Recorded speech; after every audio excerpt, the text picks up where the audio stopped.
see, today in our scattering problem, we are doing what? We are doing scattering in quantum mechanics.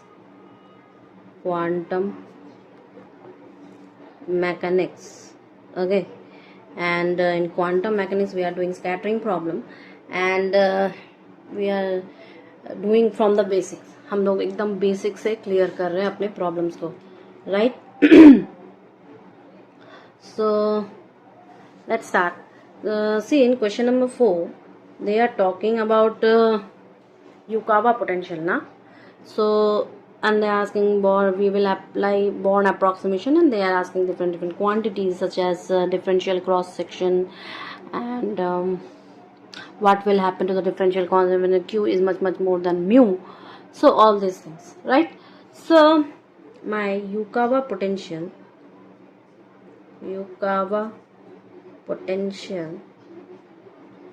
is nothing but V of R is equal to beta times e to the power minus mu R by R, right? So first I will do the Born approximation.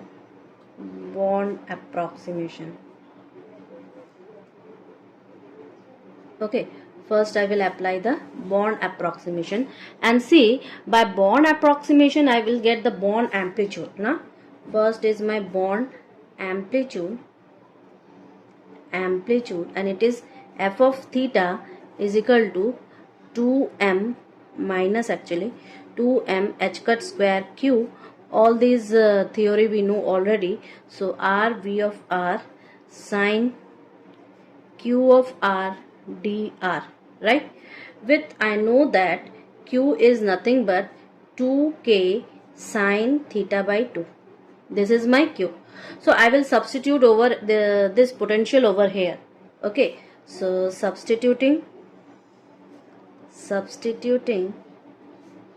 the potential V of R above, what I will get? F of theta is nothing but minus 2m beta upon h cut square q, 0 to infinite e to the power mu of r sine of q of r dr. Now see one thing, that first I will use the result, and क्योंकि हम लोगों ने पहले बहुत ज़्यादा integrations के भीतर जा जाके इंटीग्रेशंस को सॉल्व किया है, तो ये आप लोग के लिए हेल्पफुल है, ठीक है? Now see, I will use one thing, that 0 to infinite one integration result minus mu of r sine of q of r dr is equal to q upon q square plus mu square. See, this integration result I will derive by Fourier analysis, or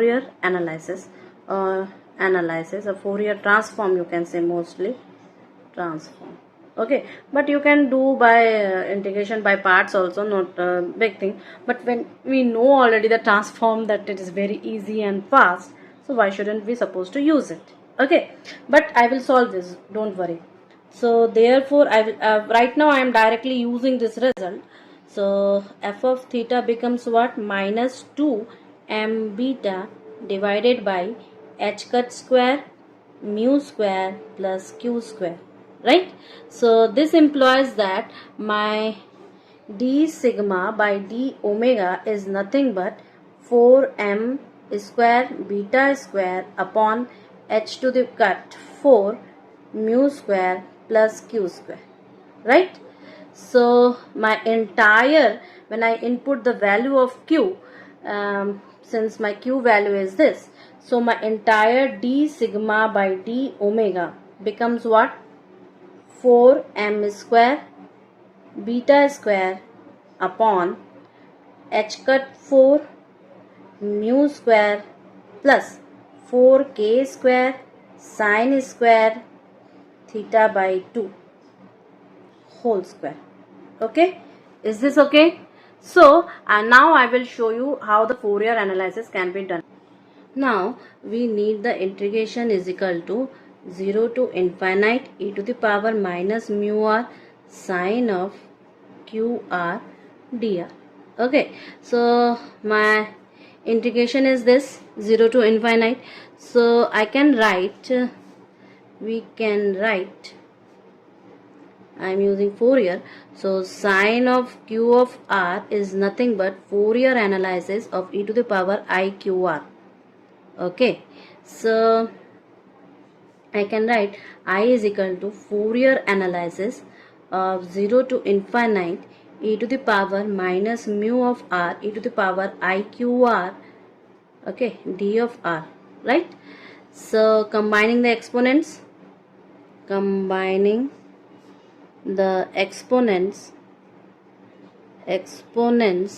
I can say my I becomes Fourier analysis of 0 to infinite e to the power minus mu times minus iq into r dr, right? My Fourier analysis become like this.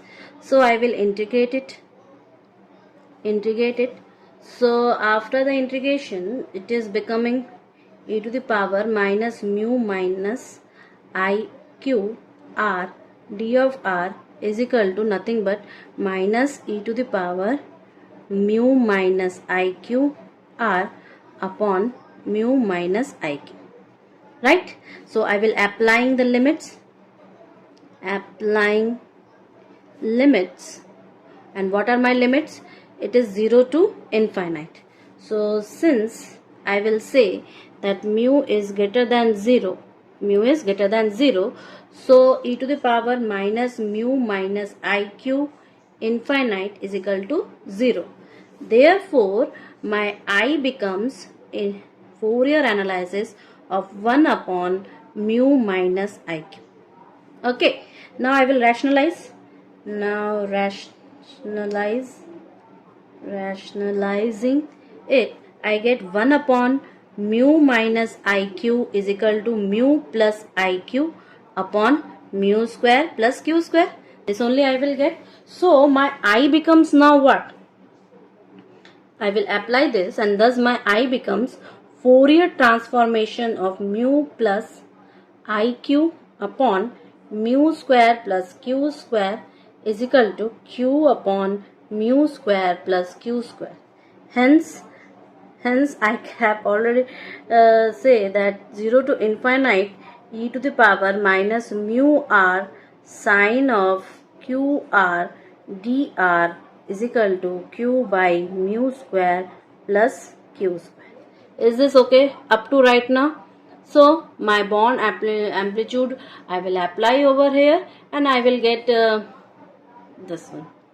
Okay, so I can say that I will substitute into this above mu square plus q square denominator 1 at the bond amplitude. So substituting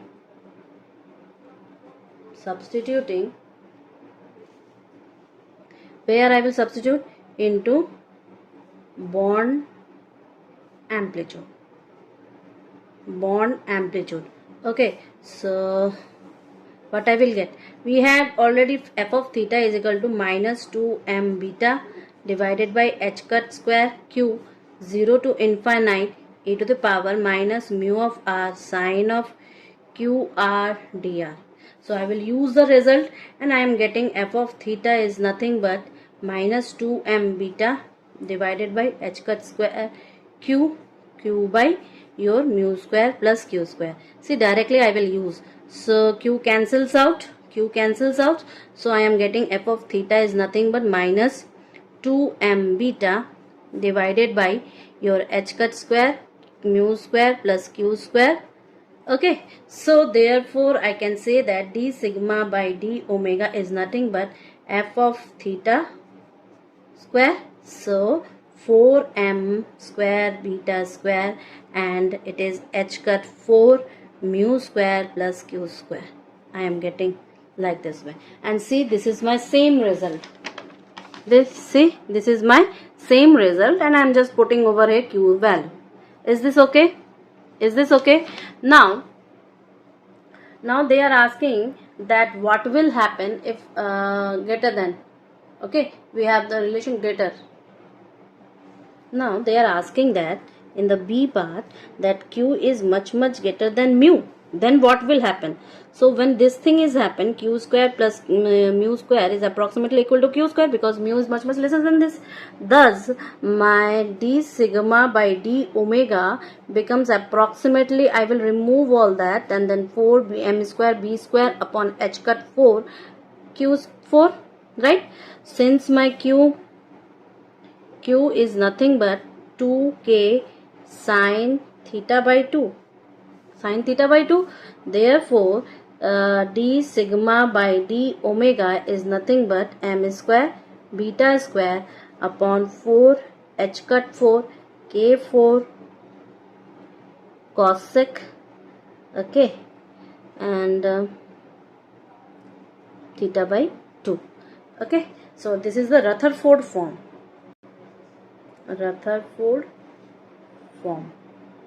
So hope you like this. If you like this, then subscribe us, and you will get various kind of videos with this kind of basic integrations and basic pattern to understand the concept of quantum mechanics in the last 2 months. Okay, this is a very new series I have started. Thank you.